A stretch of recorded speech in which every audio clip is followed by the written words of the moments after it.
너희에게 평강이 있을지어다. 이 소중한 안식일, 이 거칠고 험한 땅을 살아내신 하나님의 성도들에게 이 성경 말씀이 성경대로 이루어지기를 예수님의 이름으로 기도합니다. 우리 예수님께서는 저희가 정말 이렇게 거칠고 험한 땅을, 이 세상을 살아가게 될 것을 아셨던 것 같습니다. 또 충분히 이해하신 것 같습니다. 그래서 아마 부활하신 후에 저희와 저희 가족들에게 평강을 기도하신 것 아닐까요?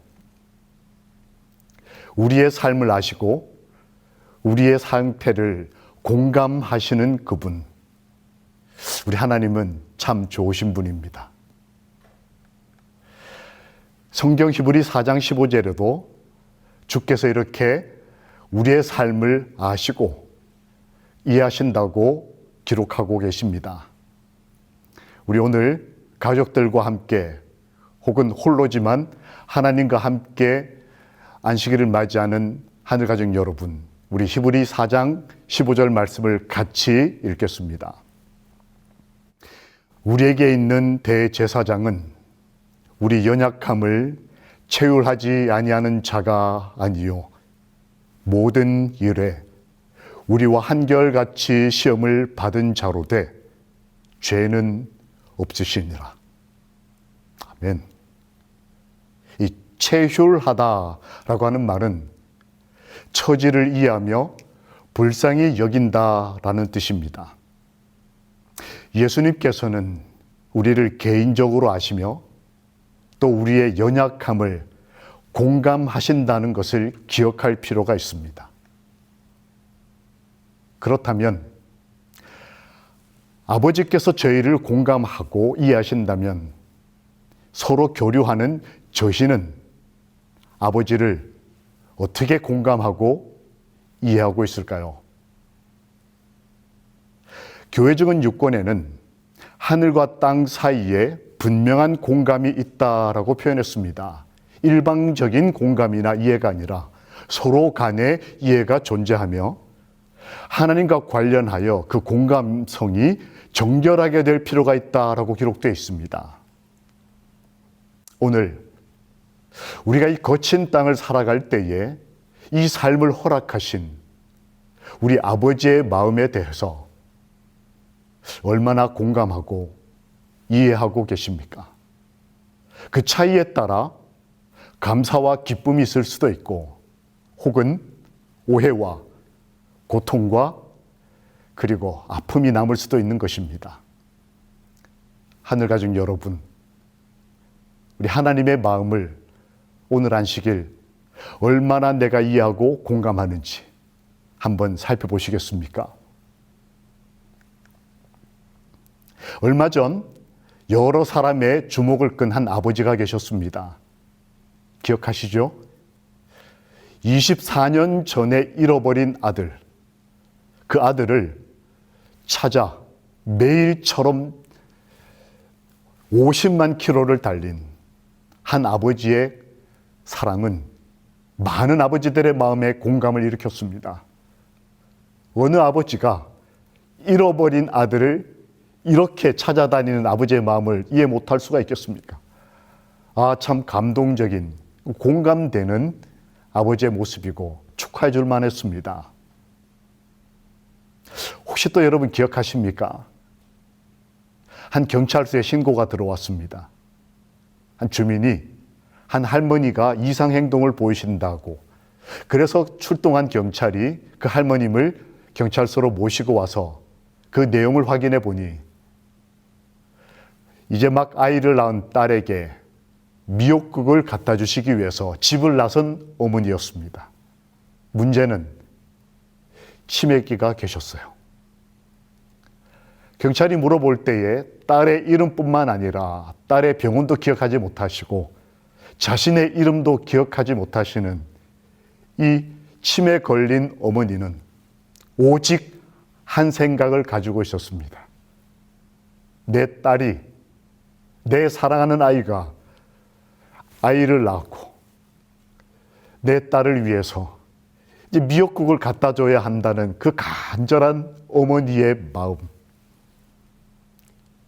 이건 우리가 비록 죄인으로 이 땅을 살아가지만 아직 저희 삶에 하나님의 형상이 남아있다는 것을 증거하는 것임과 동시에 많은 어머니들의 마음에 공감을 일으키고 눈물을 흘리고 멀리 있는 어머니를 또 고생하는 딸에게 전화하는 이 부음이 일었던 이 미역국 어머니 이야기. 비록 그들의 삶과 우리 삶이 다르지만 우리가 공감할 수 있다고 하는 것은 우리 마음에 부모의 마음, 아비의 마음, 그 어미의 마음 이해하기 때문에 그렇습니다. 혹 그런데 이 소리를 아십니까? 들어보셨습니까? 전남의 보길도에 가면 그리고 경남 거제도에 가면 이 몽돌해변이라는 곳이 있습니다. 이 소리는 그 돌들이 구르는 소리입니다. 몇 년에 걸쳐서 큰 인생의 파도들을 겪어내며 이 돌들이 내는 소리, 구르는 돌. 말씀에는 이 구르는 돌이 베드로다라고 기록되어 있습니다. 베드로는 공감 능력 제로였던 사람으로 보입니다. 예수님께서 그에게 바닷가로 다가오셨습니다. 그리고 그를 사람 낚는 업으로 부르고 싶어 하셨습니다. 그런데 그때 베드로는 예수님의 마음을 공감하지 못했습니다. 나를 떠나소서라고 요청합니다. 그리고 어느 날 베드로가 폭풍 가운데 바다에 떠다닐 때에 그를 구원해 주시기 위해서 예수님께서 다가오셨습니다. 자신을 살리고 구원하기 위한 예수님을 베드로는 유령으로 알아보았습니다. 전혀 예수님의 마음을 이해하거나 공감하지 못하고 있었습니다. 다시 예수님께서 바닷가에서 베드로에게 다가오셨습니다. 이 구르는 돌, 베드로에게 오셨을 때에 예수님은 물고기가 좀 몇 마리 필요하셨습니다. 그런데 베드로는 잡아놓은 물고기가 배 한가득 있었음에도 빈손으로 예수님에게 달려갔습니다. 예수님이 십자가의 길을 걸으실 때는 그 길을 막아섰다가 혼나기도 하고, 예수님께서 가장 위로가 필요하고 친구가 필요하고 사랑이 필요할 때는 나는 예수님을 모른다고 부인했던 사람이 구르는 돌 베드로입니다. 예수님의 마음을 공감하지 못하는 그리스도인이었어요. 왜 베드로가 공감하지 못했을까? 이 공감이라는 단어의 어원은 안으로 느끼다라는 표현입니다. 베드로와 혹 베드로처럼 오늘날 하나님의 마음을 이해하지 못하거나 혹 마음에 왜곡된 분노 혹은 섭섭함이 있다면 그것은 죄로 인한 하나님과의 분리가 그 이유일 것입니다. 예수님은 그런 공감하지 못하는 저희들의 아픔을 그것까지라도 이해하시고 이렇게 기도하셨습니다. 요한복음 17장에서 저희가 우리와 하나 되게 해달라고 하셨습니다. 그리고 이런 표현을 쓰셨죠. 내 안에, 그리고 내가 아버지 안에, 그리고 여러분과 제가 하나님 안에 함께 있게 해달라고, 하나가 되게 해달라고, 서로 사랑하고 교감하고 이해할 수 있도록 해달라고 주님은 기도하셨습니다. 아마 그 기도의 첫 대상이 가장 가까이 있었던 그 공감 능력 제로의 구르는 돌 베드로가 아니었을까요? 가장 예수님과 많이 접촉하고 사건이 많았고 이해할 법한데 건건마다 부족함을 보였던 베드로, 우리의 모습과 닮지 않았습니까? 그때 예수님께서 이렇게 말씀하십니다. 요한복음 21장 5절에 예수께서 이르시되 얘들아 라고 부르셨습니다. 이게 원어로는 친구들아 라고 부르셨다고 되어 있습니다. 전혀 예수님과 교감하지 못하는 베드로에게 친구야 이렇게 부르신 거예요. 아, 저는 이런 예수님이 참 좋습니다. 이해받지 못하고 결정적인 순간까지라도 등을 돌렸던 그 베드로를 친구라고 부르시는 우리 아버지, 참 좋으신 분입니다. 그분께서는 너의 친구가 될 것이며 결코 너를 떠나지 않으실 것이다. 교회정은 이곤에 이렇게 하나님께서 언약하십니다. 그분의 우정은 너에게 따뜻한 쉼을 줄 것이다. 그리고 너가 이 큰 손실 당하는 인생을 견뎌 나가도록 도와주실 것이다. 우리의 삶과 우리의 가족들의 형편까지 다 이해하시고 아비여 어비 우리 마음까지 공감하시는 그분은 우리를 친구로 이해하시고 우리를 도우시고 그토록 원하는 이 쉼을 안식일에 주시는 참 좋으신 구세주십니다. 이 안식일에 함께 주의 이름으로 모인 하늘 가족들에게 다시 한번 주님이 얘들아 이렇게 좀 불러주시면 참 좋겠습니다. 특별히 우리 아이들에게 말이죠. 우리가 그렇게 인생을 걸고 지켜내고 양육하고 있는 우리 아이들에게 창조주시오 구원자신 예수님께서 이 안식일에 얘들아 이렇게 불러주시면 참 좋겠습니다. 그게 참 안식일의 쉼이 아닐까요? 예수님께서는 베드로에게 은혜를 베푸셨습니다. 찾아오사 부르시고 찾아오사 부르시고 베드로가 복을 이어받을 수 있도록 창세로부터 허락된 그 행복함을 얻을 때까지 예수님은 찾아오시고 찾아오셔서 부르시고 부르셨습니다. 그걸 경험한 한 그리스도인은 로마서 1장 7절에서 이렇게 썼습니다. 부르심을 받은 사람은 성도이다. 이렇게 썼습니다. 성도란 뭘 먹고 안 먹고 교회를 가고 안 가고 그런 의미도 있겠지만 하나님의 마음을 경험한 그리스도인이 말하기를 부르심을 받은 사람이다. 얘들아 이렇게 말.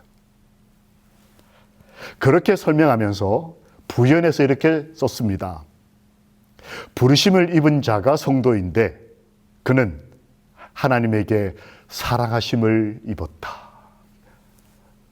아, 성경이 진리인 것이 분명합니다. 그의 경험 속에 나타난 하나님의 품성, 우리를 아시는, 우리의 삶을 공감하시는 그분이 말씀하시기를 유다서에 하나님 안에서 사랑을 얻은 자, 예수 그리스도를 위하여 지키심을 입은 자가 바로 성도이다. 하나님께서는 이 베드로에게 참된 믿음과 소망을 허락해 주셨습니다. 우리 삶에 허락하신 하나님의 이 귀한 모습이 바로 사랑이라는 이름으로 묘사됐습니다. 바다에 다시 오셨을 때 예수님께서 친구 베드로에게 이렇게 말씀하십니다. 시몬아, 내가 나를 사랑하느냐? 이 갑작스럽고 이 당황스러운 남자들 간의 대화, 여러분 이게 공감되십니까? 왜 갑자기 예수님께서 사랑을 꺼내셨을까요? 인간이 가진 최상위 감각, 한 학자는 그것이 바로 사랑이다라고 표현했습니다. 그리고 공감할 수 있는 능력은 아플 때에 가장 많이 배운다고 어떤 분이 말씀하시더라고요. 즉, 베드로는 불과 얼마 전에 가장 깊은 고통을 경험했습니다. 사랑했던 그분을 모른다 한 그것이 너무나 마음이 아파서 밤새 통곡할 만큼 그 고통을 통해 그는 예수님이 어떤 마음이셨을지를 배웠던 걸로 보입니다.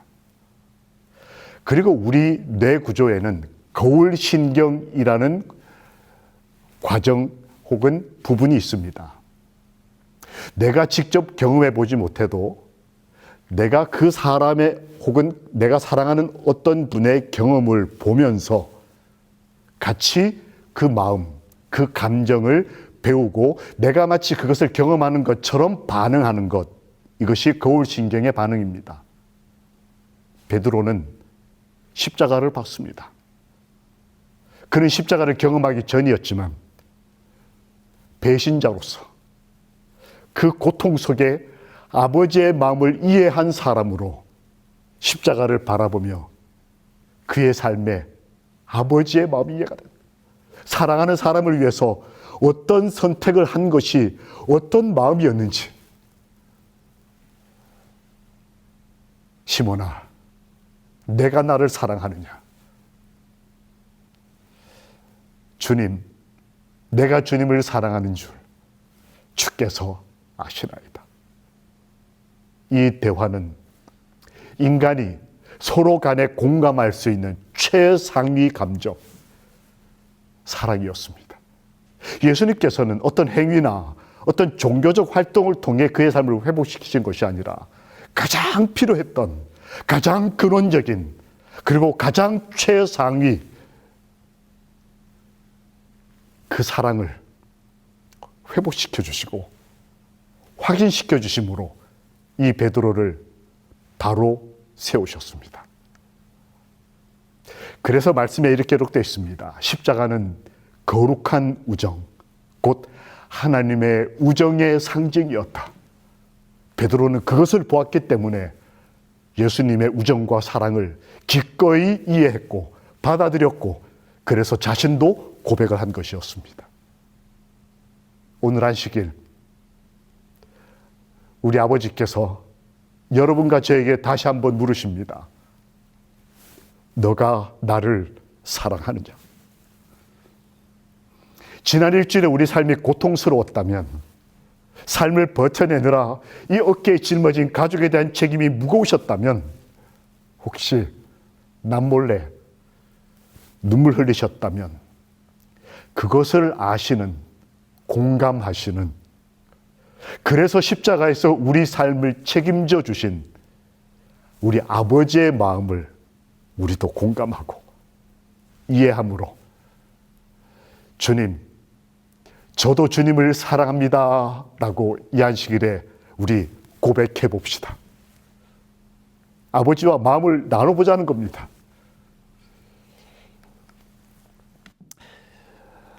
한 시각장애인 어머니께서 아이를 데리고 여행을 떠나려 하다가 큰 사고가 일어날 뻔했습니다. 이 아이가 플랫폼을 걷다가 실수로 선로로 떨어졌습니다. 아이가 살려달라고 외쳤지만 어머니는 도울 수가 없었습니다. 어떻게 됐을까요? 잠깐 영상을 보시겠습니다. 아이는 안간힘을 썼지만 턱이 너무 높아서 플랫폼 위로 올라갈 수 없었는데 한 영무원이 달려와 순식간에 여기에 달려가고 있는 영무원이 보이십니까?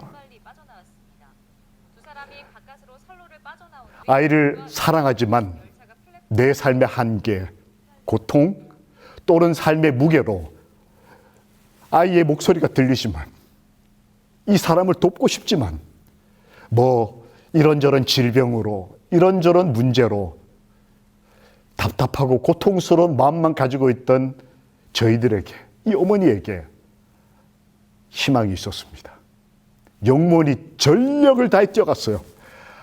저는 이 영상에서 그 영무원의 모습이 너무나 감동이었습니다.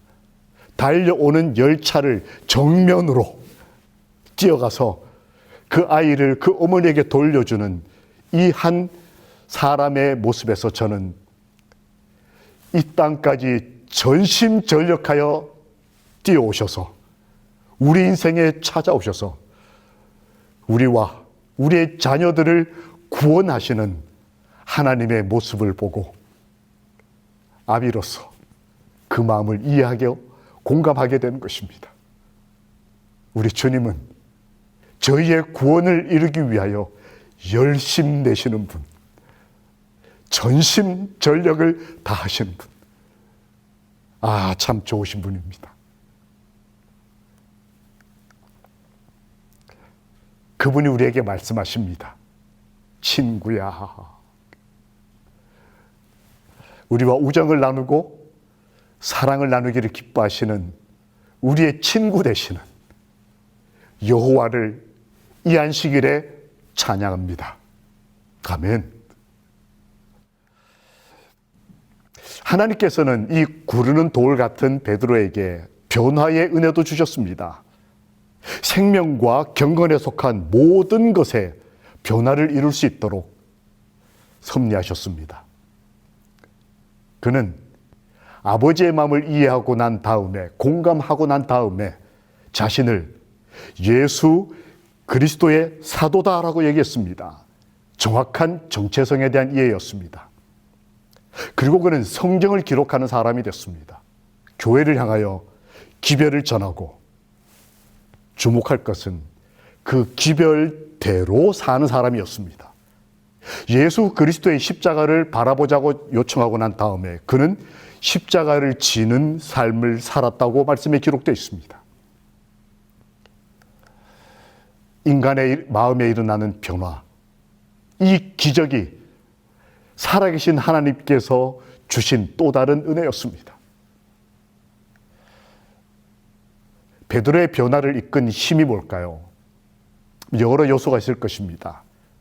예를 들면 한 주의 여종이 기록한 글에 겸비하고 깊은 회개, 아마 그의 삶을 바꾸기에 충분한 동력이었을 겁니다.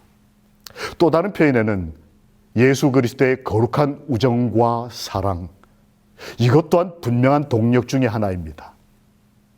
제가 주목해본 요소는 사도행전 4장 8절에 기록되어 있습니다. 베드로가 성령이 충만하여,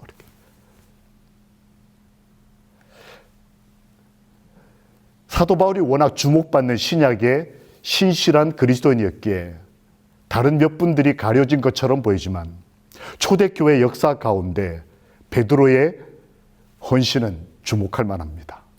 특별히 그의 헌신과 선교의 삶에 성령 하나님께서 역사하셨다는 기록은 요소마다 순간마다 기록되어 있습니다. 그것을 경험하고 하나님의 마음을 완전히 공감하게 된 베드로는 그의 교회를 향한 설교, 베드로 전서와 후서에서 이렇게 설교합니다. 십자가를 바라보라.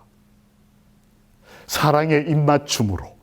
야, 이거 남자가 표현하기에 참 어색한 표현임에도 불구하고 이 거친 바닷사람을 살았던 베드로는 성령의 충만함으로 사랑을 넘어서 사랑의 입맞춤으로 서로 교제하고 행복하게 살자고 요청합니다. 말씀과 기도의 사람이 되자고 권하고 교회를 향한 신령한 집에 대한 사랑과 충성을 나타냅니다. 전도에 대한 열정을 권고하며 성령 하나님과 함께 예수의 재림을 기다리자고 권면합니다.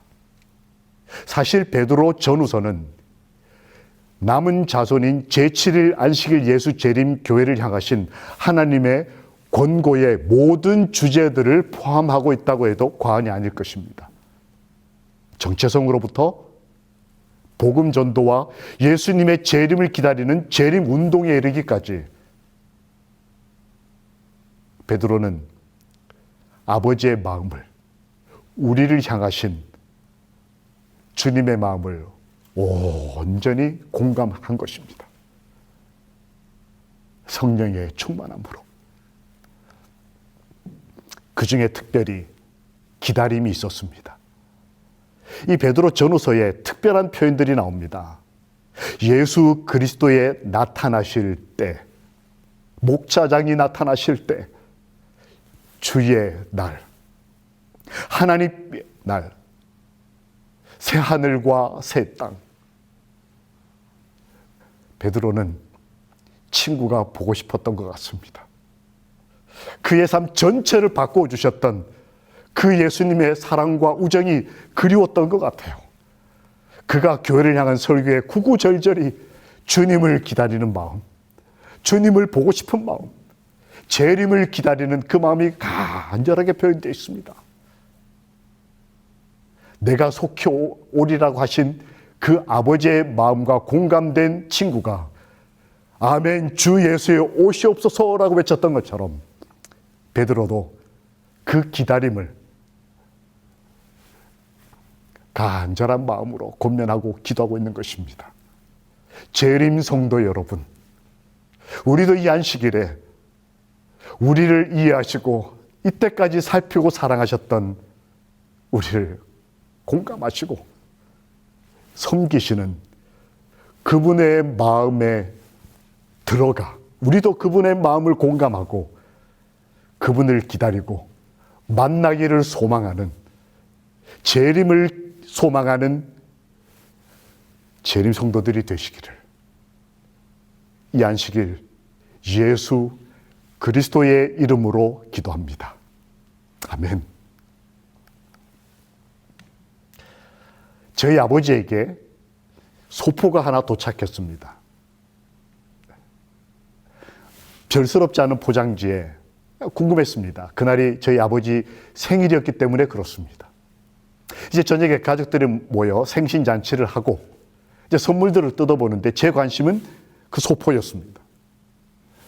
뜯었을 때에 나온 선물은 이것이었습니다. 검정 고무신 한 짝이었어요. 온 가족이 폭소를 터뜨렸습니다. 아버지 이게 도대체 뭡니까? 어른인 아버지에게 친구가 생일 선물로 검정 고무신을 보냈어요. 아버지의 설명은 이렇습니다.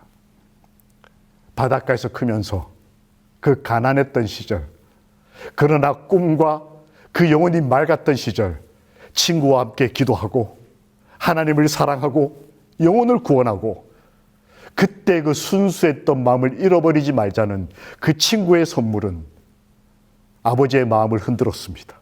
이 공감이 되신 거예요. 서로 친구의 우정과 사랑이. 근데 저는 이해가 잘 안 됐습니다. 뭐 그렇다 하더라도 검정 고무신이 뭘까? 근데 아버지가 그걸 신고 좋아하시더라고요. 수십 년이 지나고 난 다음에 제가 그때 아버지 나이가 됐습니다. 그리고 어느 날 한 교회에 예배 드리러 갔다가 그때 저희 아버지에게 검정 고무신을 선물한 아버지의 친구 그분을 만나게 됐습니다. 바로 이분입니다. 천세원 목사님이세요. 저희 아버지는 돌아가셨기 때문에 이 목사님께서 저를 보시더니 참 반가워하셨습니다. 어이 친구 아들 이렇게. 그리고 가까이 부르시고 안아주셨어요. 열심히 복음 전하라고. 그리스도인처럼 살라고. 그렇게 격려하시더니 떠나려는 저를 잡고는 갑자기 밭으로 들어가셨습니다. 직접 경작하시는 조그만한 텃밭이었습니다. 호박을 2개 따서 나오시는 걸 제가 사진으로 찍었습니다. 김 목사, 내 친구 아들 이거 가져가서 맛있게 먹게.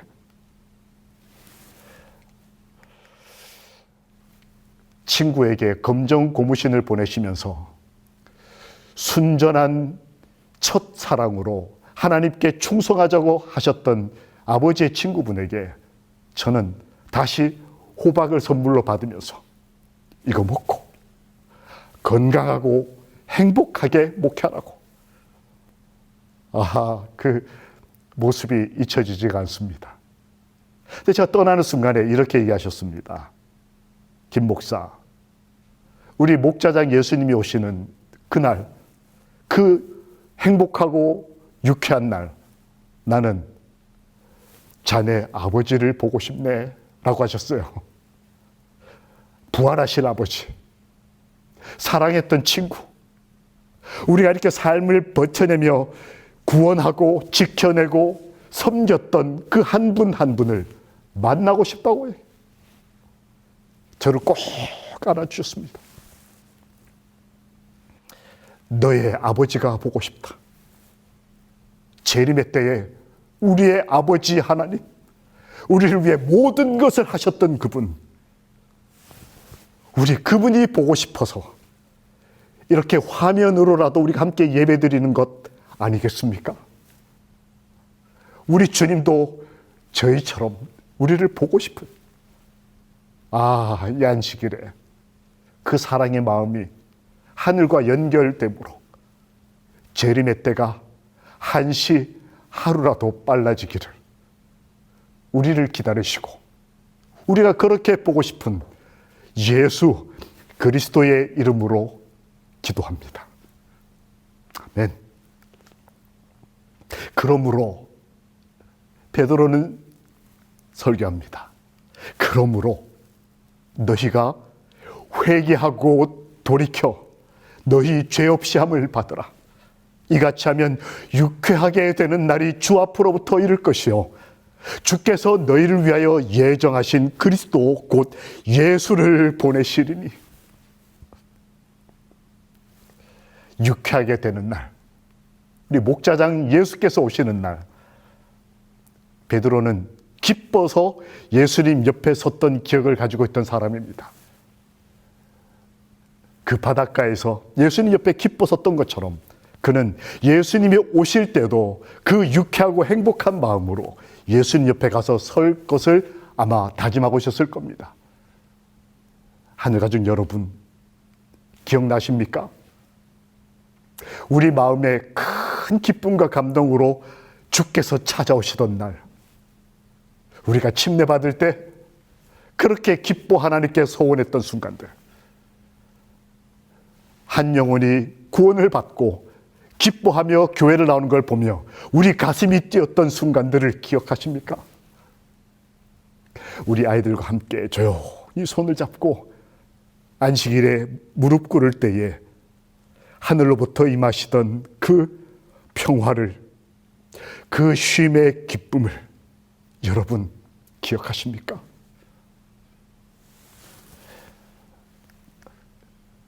예수 안에서 우정을 찾으라.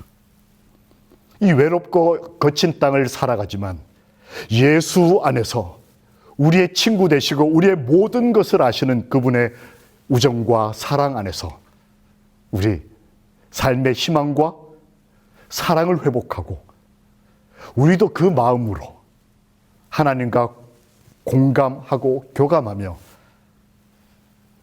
내가 명하는 대로 행하면 나의 친구라 하신 그분의 마음을 받아들이고 믿음으로 오늘 재림 성도, 우리 주님의 오심을 기다리는 하늘 사람으로서 이 안식일을 행복하고 기쁘게 함께 하나님을 만나며 우리 가족이 함께 주를 경배하게 되기를 우리를 사랑하시는 예수 그리스도의 이름으로 축원합니다.